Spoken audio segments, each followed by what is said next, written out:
Alright guys, welcome back for another EVE Online video. We're going to be taking the Endurance out today to do some ice mining, kind of show you the procedure I go through whenever I'm doing null-sec ice. And like I've said in the past, high-sec ice, not recommended. Null-sec ice, good to go. So, we're going to undock from the fort here. We have an ice belt in this system, and so the first thing you want to do is you want to fly out there with something like the crane. I usually fly out there at like 100k from the anomaly, and then I pick the furthest ice rock from zero. Zero is going to be that green bracket on the overview. Or not on the overview, but it, like, you know, in space when you zoom out, and then you'll bookmark it. So this is the furthest rock from zero. We're about 60k, or yeah, 60k plus from zero, as you can see right here. I'll zoom out here in a little bit. Once I get positioned here, I'll kind of show you the ideal positioning. Now normally when I'm mining ice, I start at the furthest point from zero and work my way in. That way, if anybody does come directly to the anomaly, I at least have some space between them and myself.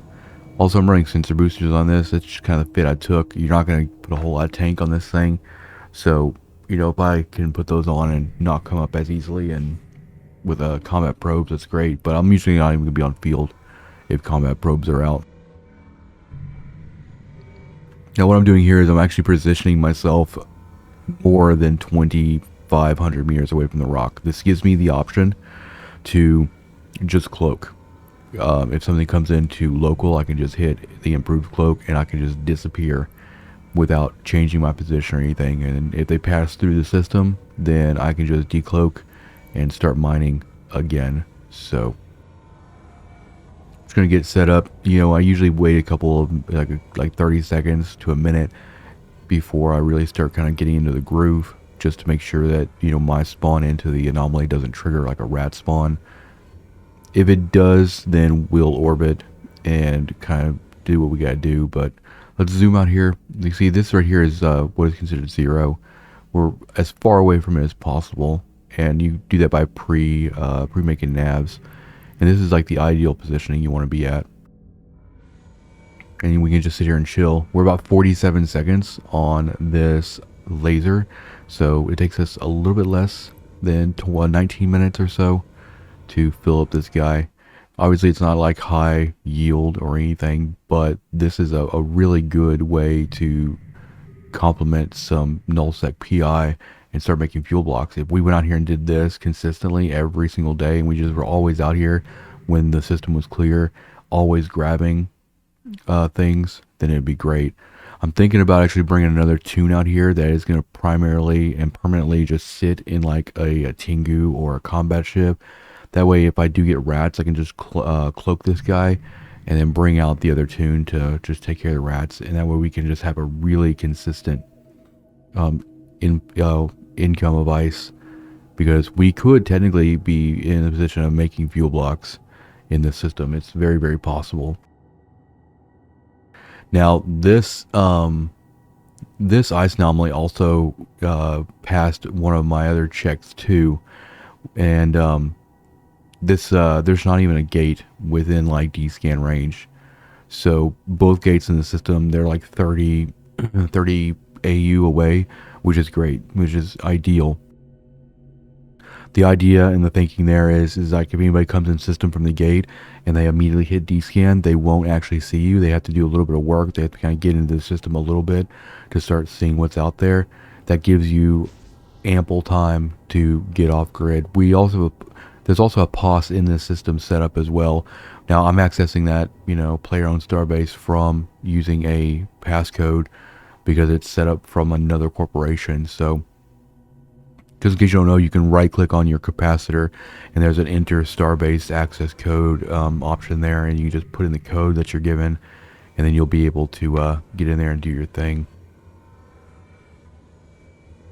But otherwise, this is going to be one of our major activities here with the Endurance. This is the reason we brought the Endurance out. It's just going to be one of those things we can do when there's no Mercoxit.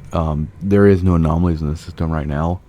So between PI and this ice, and then doing some combat anomalies, That's gonna be kind of the best things that we could be doing right now with our time. Whenever we're done here, whenever we fill up, I'm gonna show you like another way you can like get off grid. Obviously there's nobody in system right now, and the thing about nullsec is we don't have to necessarily spam dscan all the time like we do in highsec, right? We just watch local. So if you see a bunch of blues in local, whether it be dark blue or light blue or whatever their scannings are, you can kind of just chill.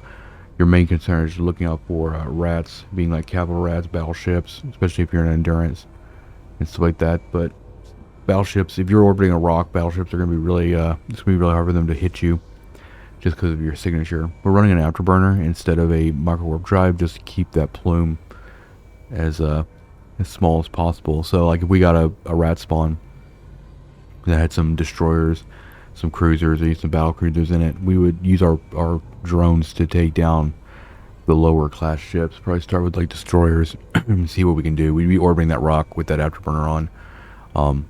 And then if we got to the point where we just had the battleship up, then we could probably just tank it, sig tank it until we filled up. And sig tanking just means that we are moving fast enough that they aren't able to track us quick enough to hit us, so we can essentially just evade damage for as long as possible.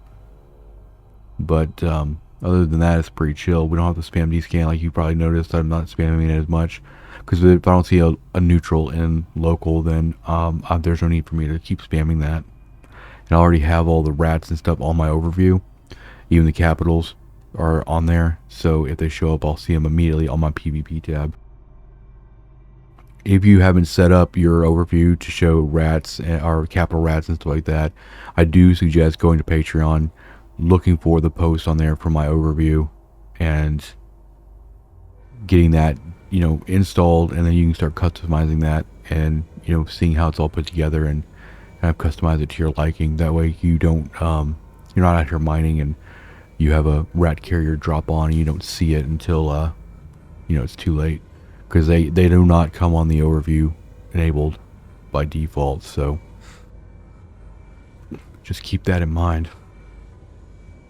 The endurance is pretty quick. Like, we could obviously do better if we were in, like, you know, Porpoise and doing, like, you know, Porpoise Hulk kind of boosting and this stuff. But the thing is like, my approach to nullsec these days is going in with super cheap, super evasive ships and doing what we can do with that, because that's kind of the gameplay that I've been more interested in lately. So coming out here and doing this, we could come out here and do, as long as this system doesn't get like super spicy with like conflict and stuff, we could be doing this all day and be doing really, really well.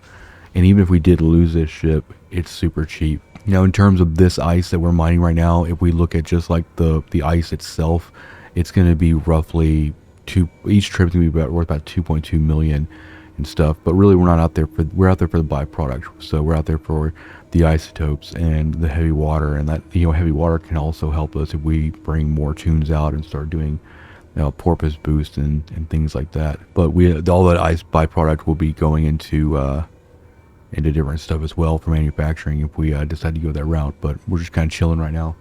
If we can actually, you know, get a decent amount of ice mined in a week with the PI that we're making, I'm interested to see what we can do with just this single tune, 6 planets of PI, and, you know, co-op ships. Now I'm going to show you a trick here. Now, if you just cloak, we're just going to cloak with the improved cloak, and then we're just going to align to the POS. So this would be like if somebody was on grid with you or whatever. And so once you actually get lined up, all you have to do at this point is just drop cloak and then go back to your bookmark and hit warp.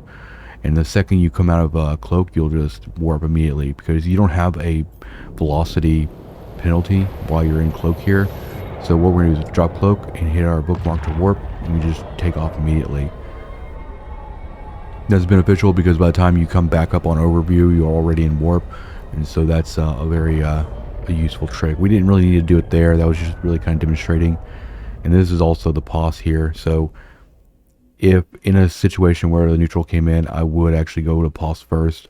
I haven't set up a rear tether on the Forzar yet, and a rear tether basically means that we're setting a bookmark around the Forzar that's in docking range, that isn't on the default kind of perimeter that we would land on, that other people might be sitting on and stuff. So That's all that really is. We'll cover like rear tethers and stuff in probably a future video, but normally, like in this situation, that was like a procedure for like if somebody was in the system, I'd go to pause and chill, and then I wouldn't go to the FortiZar until it was clear. But we were clear in that system anyway. We could have just gone straight to the port normally.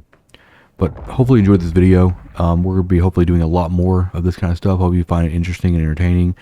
Make sure you check out the Patreon. We got a lot of content over there going up and all that good stuff. And hit that like button, hit the subscribe button, and see you guys in the next one.